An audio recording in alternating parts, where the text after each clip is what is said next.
Good afternoon to you all. I'm George Hastings, and I'm sitting in for Lisa Herrick, our usual host at these meetings. And I want to welcome you all here today and thank you for attending this meeting. As you know, we at 31st Street are currently working to help the Wisconsin Democrats elect the state Supreme Court judge in a very important race. But in this meeting today, we will address a critical ongoing issue facing our country: the rise of disinformation deliberately spread by the right wing to gain political advantage. If you're puzzled why so many Americans are falling for the illogical nonsense of people like Trump and DeSantis, and why so many citizens actually believe those alternative facts, which seem so obviously wrong to us, then our discussion today will help you better understand this phenomenon. And if you want to learn what you can do and what we can do together to fight against this disinformation and lies, you've come to the right place, and you're going to hear a very informative discussion today. Now, for myself, I really thought about this issue of disinformation for several years now, and it's been a very troubling one. It seems like the entire foundation of democracy assumes that you have a well-informed citizenry, not a disinformed citizenry.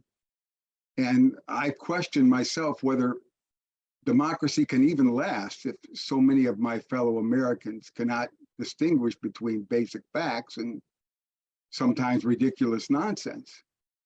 But in recent months, I've been comforted and inspired by some examples of victories in the fight against right-wing disinformation in both this country and in others where right-wing information is also a major issue. For example, in recent weeks in our country, we've seen the chief apostles of election denial at Fox News get exposed as liars who did not believe even a bit of their own lies about the alleged election fraud in the 2020 election. We can also take inspiration, I think, from the phenomenon of disinformation in Russia, where as a result of Vladimir Putin's lies about Ukraine, we've seen thousands of Ukrainians and tens of thousands of Russian soldiers meet their deaths in a brutal war. Because while a significant portion of Russians seem to believe those lies, it also appears that many Russians, especially younger ones, are now rejecting the lies and are basically risking either deserting the country or risking everything by protesting against the war.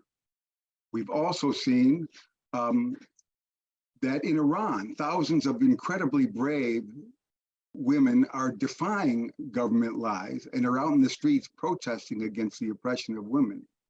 The fact that people in Russia and Iran are risking their very lives in defiance of government lies gives me hope that in America we can summon the will to fight disinformation here.